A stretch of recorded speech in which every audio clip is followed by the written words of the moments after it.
আসসালামু আলাইকুম ওরহমতুল্লাহি ওবরাকাতু ইন্নাল হামদুলিল্লাহ ওয়াসসালাতু ওয়াসসালামু আলা রাসূলিল্লাহি ওয়া বা'দ।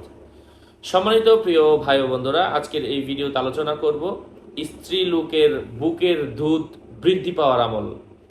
যে আমলের মাধ্যমে স্ত্রী লোকের বুকের দুধ বৃদ্ধি পাবে এমনই একটা আমল আজকে এই ভিডিওতে শেয়ার করব। সাথে যুক্ত আছি আমি মুফতি জুবায়ের বিন ইমাম।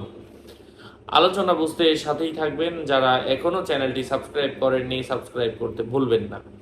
অনেক বোন এমন আছে যাদের ফর্মুলা দুধ কিনতে হয়। এই আমলটা কোনো ব্যক্তি যদি করে আর তার ফর্মুলা দুধ কিনতে হবে না, বুকের দুধ এখনো অঝরে পড়বে। আমার দ্বিতীয় বাচ্চার বয়স হয়ে গেছে 23 মাস। কয়েকদিন আগে শুনেছিলাম 21 মাস, হয়তো ঈদের রোজার আগে, তো ওই হিসাবে এখন আরো 2 মাস বেশি, 23 মাস হয়ে গেছে। তো এখনো বাচ্চার মায়ের দুধ বেশি। যদি এই আমলটা করে আল্লাহ পাক বুকের দুধ বৃদ্ধি করে দিবেন। মানে দুধ না খেলে দুধ ব্যথা করে, স্তন ব্যথা করে। অনেকের আছে যে 1 মাস 2 মাস যাওয়ার পরে বাচ্চার দুধই কম পড়ে যায়, 7 মাস যাওয়ার পরে বাচ্চা যে পরিমাণ দুধ খায় এটা তার হয় না, আরো অন্য অন্য খাবারের প্রয়োজন হয়। এখনো বাচ্চার দুধ বেশি হবে ইনশাল্লাহ যদি এই আমলটা কেউ করতে পারে। এই আমলটা করার নিয়ম হচ্ছে, তখন আপনাকে একটু খেয়াল করে দেখেন যে প্রত্যেক সপ্তাহে একটা করে হয়তো ফর্মুলা দুধ লাগবে। একটার দাম 750 অথবা 800 টাকা। দুধ কমে গেলে আপনাকে যে আয়াতটা বলবো, এই আয়াতটা মিশকা আম্বর জাফরান কালি দিয়ে মাটির পাত্রের মধ্যে লিখতে হবে, অথবা মাটির প্লেটে, মাটির যেই প্লেটগুলো পাওয়া যায় ওই প্লেটের মধ্যে আপনি এই আয়াতটা একবার লিখবেন এবং এটার মধ্যে একটু মধু দিয়ে, 1 চামচ মধু, 1 চামচ কালো জিরা দিয়ে এই প্লেটের মধ্যে সম্পূর্ণটা ঘুরিয়ে ঘুরিয়ে, মানে প্লেটটা মুছে আর কি, আয়াতটা যতটুকুর মধ্যে লিখবেন ততটুকুর মধ্যে 1-2 চামচ মধু দিয়ে ঘষে ঘষে আয়াত জাফরান কালি দিয়ে যখন লিখবেন তখন এটা উঠে চলে আসবে, আয়াতগুলা মুছে যাবে। তো ওই মধু এবং কালো জিরাটা খাবেন। 2 চামচ মধু, 1 চামচ কালো জিরা, অথবা প্লেট বড় হলে 3 চামচ মধু দেন, অসুবিধা নাই। ওই মধুটা খান। এভাবে আপনি টানা 7 দিন 7 বার করেন।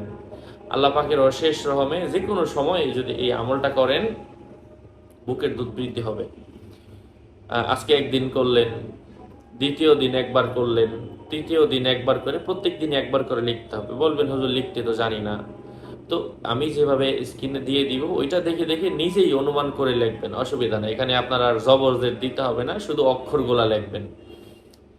হ্যাঁ, এখানে ভুল হওয়ার কোনো সম্ভাবনা নাই। যখন আপনি দেখে দেখে নকল করে না মানুষ, ওইভাবে নকলের মতো না পারলে লিখতে থাকবেন। ইনশাআল্লাহ আল্লাহ পাকের অশেষ রহমে কাজ হয়ে যাবে ইনশাআল্লাহ একবার করার মাধ্যমে। যাই হোক, সেই আমলটা আজকে শেয়ার করছি আমি, সাথে আছি মুফতি জুবায়ের ইমাম। আমি প্রত্যেক ভিডিওতেই বলি, ভেরিফাই চ্যানেলের ডিসক্রিপশন বক্সে ক্লিক করলে আমার পেজ এবং আইডি আসবে। আমার নামে অথবা আমার ছবি দিয়ে হাজার মানুষ হাজার আইডি খুলে ভরে ফেলছে। সাবধান, নাম ছবি দেখে বিভ্রান্ত হওয়া যাবে না। প্রত্যেক ভিডিওতে আলাদা আমি সাবধান করি, সতর্ক করি। সম্মানিত পেয়ারা হাজিরিন, আমি সেই আয়াতটা বলে দিচ্ছি। আউযু বিল্লাহি মিনাশ শাইতানির রাজিম। আল ওয়ালিদাতু ইউরদি'না আওলাদাহুন্না হাওলাইনি কামিলাইনি লিমান আরাদা ইউতিম্মা রাদাআ ওয়া মা মিন দাব্বাতিন ফিল আরদি ইল্লা আলাল্লাহি রিজকুহা ওয়া আলাল্লাহি ফালইয়াতাওয়াক্কালিল মুতাওয়াক্কিলুন। আর জাফরান কালি যদি প্রয়োজন পড়ে আমার সাথে যোগাযোগ করে নিয়ে নেবেন। 090818361 অরিজিনাল মেশকা আম্বর জাফরান কালি, কলম, লেখার কাগজ সবকিছুই পাবেন ইনশাল্লাহ। এই কিতাবগুলোরও যদি প্রয়োজন পড়ে এখানেই যোগাযোগ করে নিয়ে নেবেন। 090818361 আমি আগেও বলেছি, আমার কোনো ইমো নেই, হোয়াটসঅ্যাপ নেই, টিকটক নেই। নাম ছবি দেখে বিভ্রান্ত হবেন না। ওয়াসসালামু আলাইকুম ওয়া রাহমাতুল্লাহি ওয়া বারাকাতুহু।